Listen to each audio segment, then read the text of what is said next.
Greetings, heroes. I hope you're doing well. I'm connecting all the pipes in the internet so that we could see each other. Got my seat hanging out here, a little fringe in the way.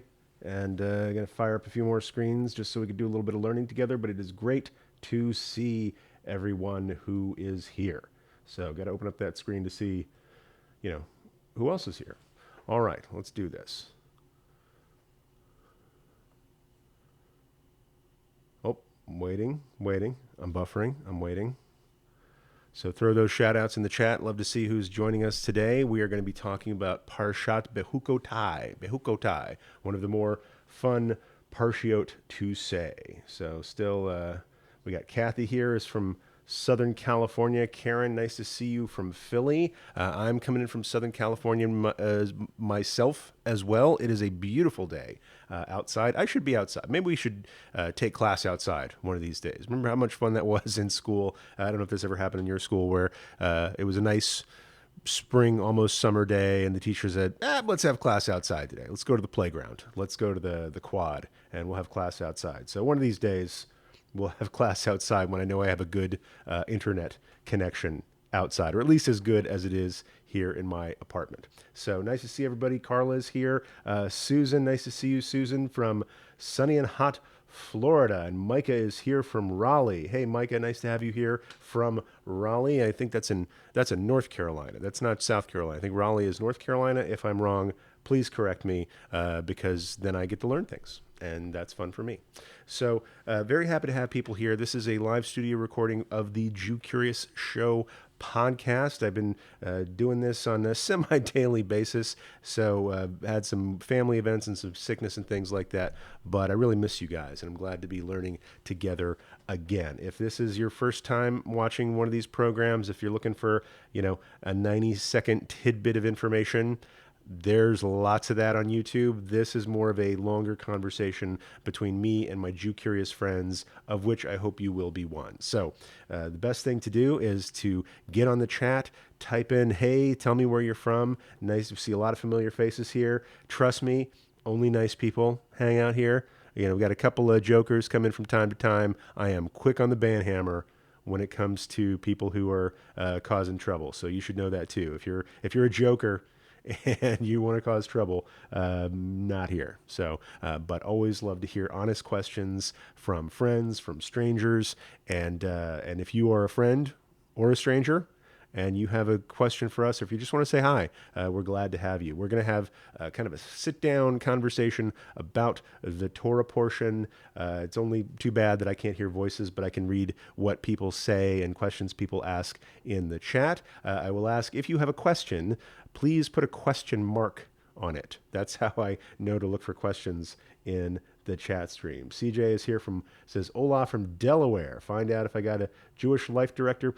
Oh, says, found out if I got a Jewish life director position at Hillel and Ojai next week. Fingers crossed for CJ, of course. Anybody doing good work in the Jewish world, including working on college campuses, you have our blessings and wishes of good fortune. Ellen Cutter is here from I'm going to say this totally wrong. Aliquippa, Pennsylvania? Aliquippa? I'm sure the Pennsylvanians have a different way of pronouncing that, as they do a lot of things. But I don't judge. I am from Texas and also from West Virginia. I was born in Texas, lived there till I was about 11. Then we moved to West Virginia. So I like to think that I speak both redneck and hillbilly fluently, and I could say that about my people. So back off. Don't at me. If there are any rednecks or hillbillies out there, you have my heart with you. So, but we're gonna learn a little redneck Torah, little hillbilly Torah, maybe, or just some plain Torah today from Parashat Behukkotai. But first, I would just like to see who all is here with us. Mandy is here from Mount Airy, North Carolina. We got the Carolinas in the house today. So good to see you with SoCal and Florida and Carolina, and on the way, and CJ's from Delaware on CJ's way to Ohio. High hopes for that. We see Carla's here from SoCal, and we are bi-coastal, y'all. And usually we wind up before too long being international. We got friends in Denmark. We got friends in Australia. We got friends in Cyprus, from Germany and Thailand and all over the place. So really glad to be able to bring this group of people together. If you're shy about introducing yourself in the chat, just categorically super duper cool people in the chat with us whenever we do this kind of show together. So I'm going to do a little bit of my podcasty announcery voice, and I do this.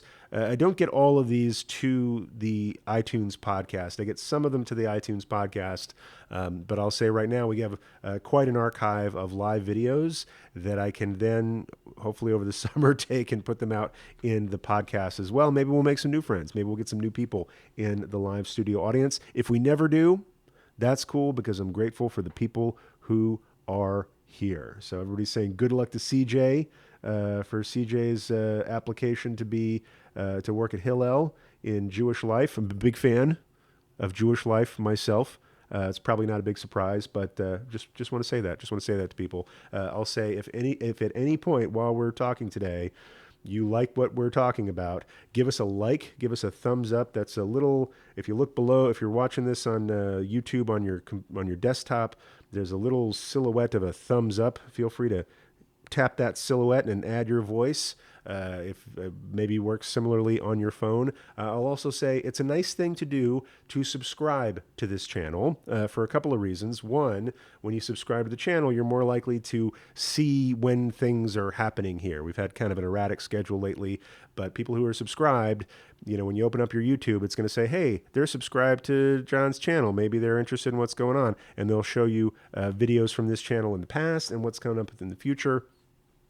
It's also nice to subscribe because we're about at a big landmark goal here. I've been on YouTube for about 5 years now. This channel is about 4 years old, but I was doing some stuff on a different channel before that. I've been on YouTube for about 5 years now, and we're about to cross the mark of 2,000 subscribers to this channel. And that's just really humbling for me. The idea that at one point, almost 2,000 people have decided that they wanted to be subscribed to this channel. And they've clicked that subscribe button to join this posse, to join this Jew Curious community. That means the world to me. Frankly, I never thought that 2,000 subscribers would happen, but we're like 5 or 6 or 7 away from that. So if you haven't subscribed already, please take a second to hit that subscribe button. That way you'll be in the loop as to whatever we've got going on, and that's a good thing. It means we get to hang out together even more. Let's see. Ellen's asking, what do you think about Jonathan Chan's book, The Harbinger? I am totally, I'm not a literate person. I'm totally unaware of Jonathan Chan's book, The Harbinger. I will check it out now. Let's see. Kathy's putting in a good message for us. So we'll take a look at The Harbinger. Maybe we'll do a book club on it if it's appropriate for this channel. We'll see. Right now I'm reading Will Durant's History of Civilization, Volume 1 is my thing. And also on my desk is the Iliad that I'm reading through again, and the Tanakh. I've made this decision. I'm going to be doing a lot more reading in the near future, and I've read, I think, through most of the Tanakh, not all at the same time, just bits and pieces. But I made the decision that I'm going to read through the whole thing end to end, just to cover just to cover the bases. And also every time I read it, even sections that I've read a dozen times before, I always find something new. And so I highly recommend, if you can make 10 minutes a day, 15 minutes a day, grab the Torah, grab the Tanakh, and make some time to read through it. And if you want to do it end to end, that's fine. If you want to pick one book at a time or just work on this week's Torah portion, that's cool too. I've just found that if you can put aside 10 minutes, 15 minutes every single day, first, you'll be surprised the ground you cover. You'll be surprised what things you discover that you may never have seen before, even in things that you've read over and over again. And certainly it's nice to see things that you've never seen before. I was reading through Genesis, and I was relearning different things about Abraham's life and all the things that he actually accomplished before Isaac came along. The things that he was doing along the way while his life and his mission was still being fulfilled, and interactions between him and local kings. There's a great battle that he takes part of. He has his like group of retainers, group of people who are working for him. And Avraham was not just a humble man, a driven man, but a great provider of hospitality, but he was a soldier. He was a leader.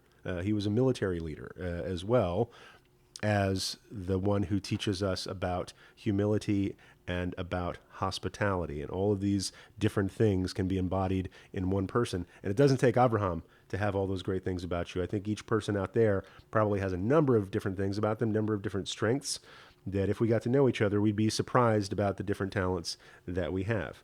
So always a good thing to be reading your Tanakh, always a good thing, even if it's just 5 minutes, 10 minutes, 15 minutes a day, it's helpful. And every time I come to a moment like this where we're learning about the Parashat Hashavua, the Torah portion of the week, I always come across new things that I haven't seen before. That's part of the reason. I don't know if that's the only reason. I'll say one of the benefits of Jewish study, how we read the whole Torah every single year, the first 5 books of Moses, it reminds me of the story that I heard an elderly rabbi telling in the synagogue. So the rabbi emeritus of a synagogue talking about when he was a kid. And he talked to his dad, who was a rabbi, and he said, "Hey, Dad, why do we read the Torah every year? Like, we just read it last year. We read it the year before that. It's Simchas Torah. We're about to start reading it again. Why do we have to do that? The Torah never changes." And his father said to him, "Cass, yes, every single year the Torah is exactly the same. But you are different. And every time you return to a passage, you are returning it. Let's say we're on the annual cycle. Every year you have a year's more life experience, a year's more perspective, and you are liable to come across things that you weren't ready to see yet. And so that's why we keep going back to the well every single year." So speaking of which, it's Parashat Behukkotai. And I think it's cool that we're in a leap year. I don't know how you feel about leap years. You probably have no strong opinions about leap years in the Hebrew calendar. Only I do, because I'm a nerd for this stuff. But what's nice about a leap year is that on regular years, we have some Torah portions that are shmushed together, like Acharemot and Kedoshim get shmushed together, and Behar and Behukkotai get shmushed together. And I just like saying shmushed. But they get shmushed together, and you don't necessarily get to study them on their own merits. You have to blow through the whole thing, maybe pick a few things that really mean something to you. This year, we get to discuss Behar, which was last week's Parsha, and Behukkotai separately. And because of that, that focus of that smaller chunk of reading, both of these parshiot, I found things that I haven't seen before, and I found connections that go straight to major principles of Jewish life, major elements of Jewish ethics and theology and things like that. Last week with Behar, we were talking about a passage that seemed to just be dealing with like real estate deals, like how to buy and sell land, knowing that the Jubilee is coming up and all the real estate was going to go back to its tribal holdings. Like, how do you price land in that circumstance? Which seems kind of, in the weeds, seems kind of inside baseball. Like, I'm not a real estate developer. Why do I care about that? But there's a connection to that passage in the Talmud that unpacks this and says, just as you don't wrong one another in buying and selling, you also shouldn't wrong one another with your words. And it opens up an entire discussion about Jewish speech ethics and how we should talk to each other and how we shouldn't talk to each other. Likewise, in this week's Parsha in Behukkotai, it's kind of a, excuse me, I got kind of a cough and a cold lately. It's kind of an end cap Parsha. Like, we've been reading Leviticus. It's the last Parsha in Leviticus that sets out a bunch of rules of the covenant between the Jewish people and God. And it ends like a contract, in a sense. An old, I guess they call them suzerain or suzerain treaties. Whenever two parties would make a treaty, either two equal parties like two kings or a king and a vassal would make an agreement or a covenant, sort of a binding document of understanding of their ongoing relationship, these treaties would often end with this formula that include blessings and curses. Like, blessings be upon the people who keep this treaty, curses be upon the people who don't keep this treaty. And Leviticus ends the same way, right? Behukkotai contains, it says, if you keep these laws that we've been talking about, you'll have blessings in your life. And it's specific. It's like you'll have good crops. I don't know if you're a farmer, but it says you'll have good crops. You'll have abundance. Let's say you're an accountant, you're not a farmer. You can still have abundance.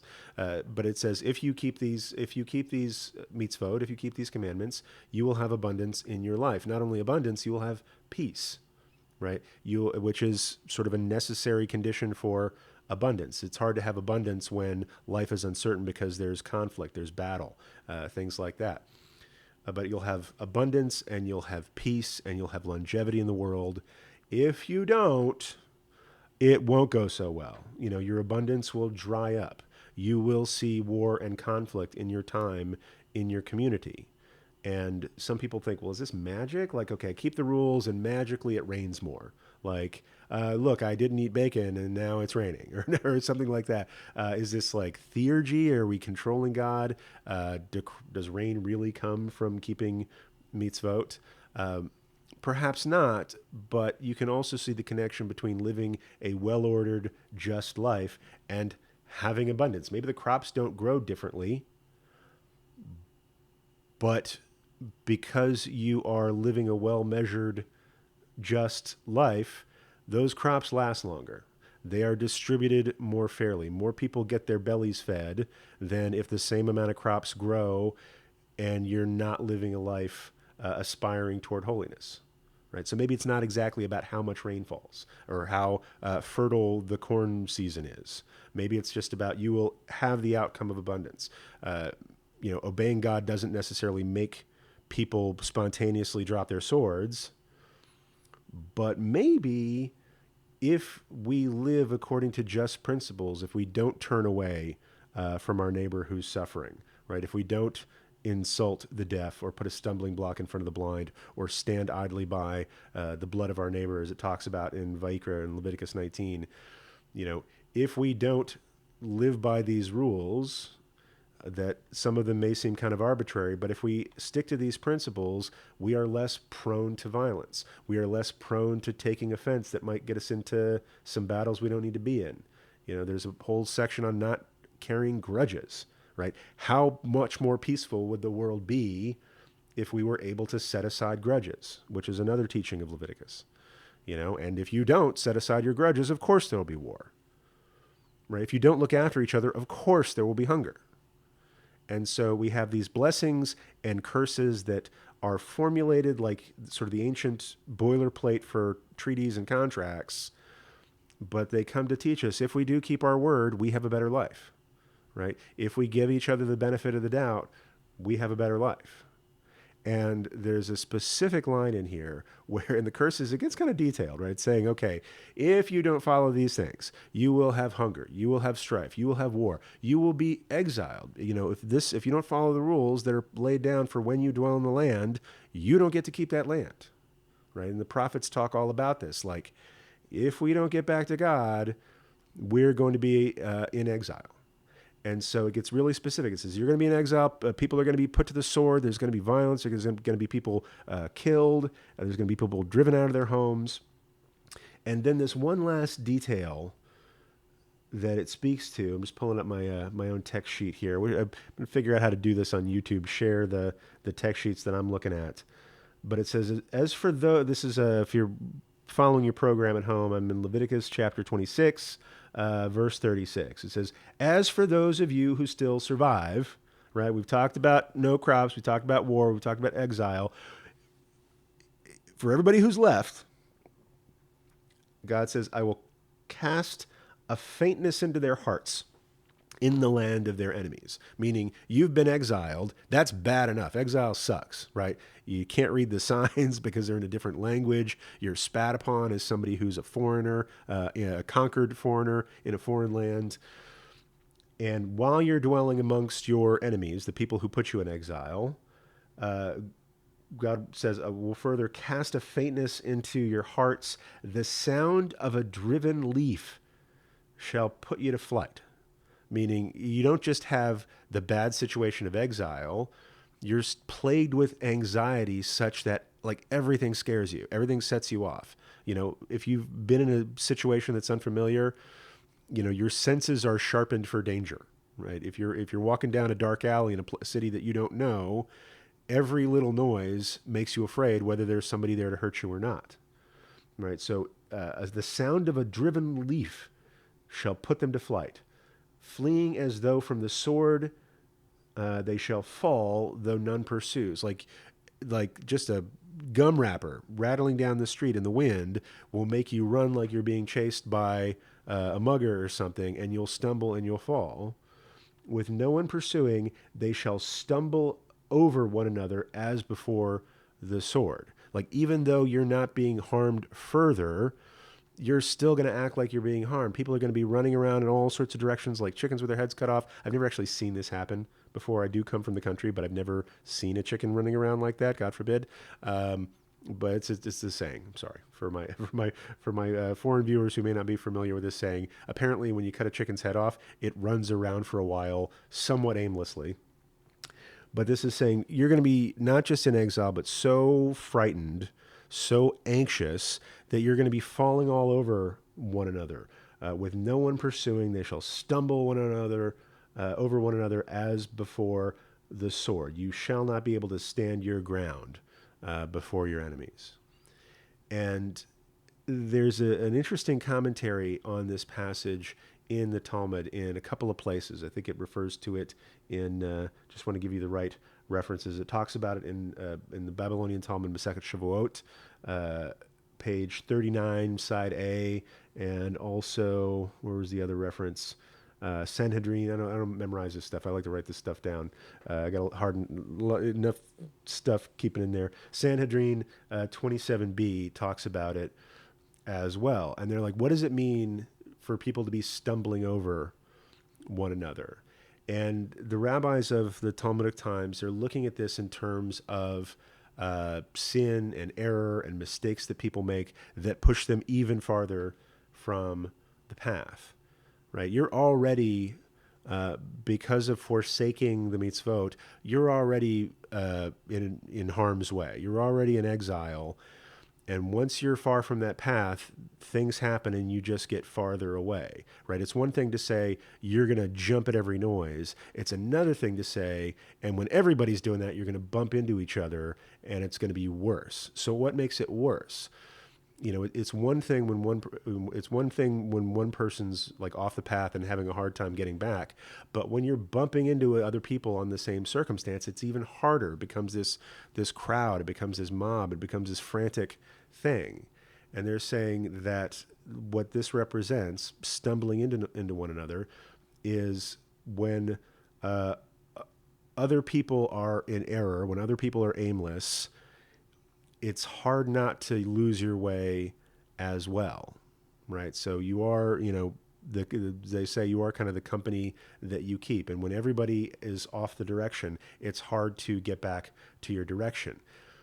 And this isn't to make excuses. This isn't to say, well, it's hard for me to get on the right path.